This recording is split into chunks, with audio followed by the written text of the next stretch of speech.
విన్నో, ఢిల్లీలో bomb blast అయింది. Red fort దగ్గర, ఎర్రకోట దగ్గర పెద్ద బాంబ్ బ్లాస్ట్ అయింది. విన్ను,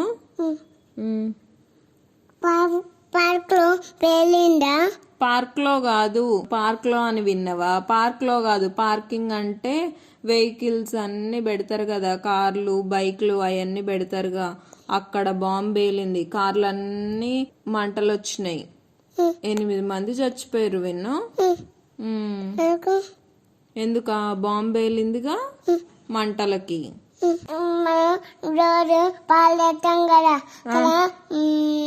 చెట్టు దగ్గర మంట అంటించిర్రా? పాలకెళ్ళే దగ్గర. అయితే ఏమైంది? ఏం కాలేదా? ఇప్పుడు ఏం కాలేత అట్లా. ఢిల్లీలో కూడా అట్లనే అయింది అంటున్నావా? కానీ అక్కడ అట్లా కాలేదు. అక్కడ పెద్ద బాంబ్ బ్లాస్ట్ అయింది, అన్ని కాలిపోయినాయి, మంటలు వచ్చినాయి, చచ్చిపోయారు.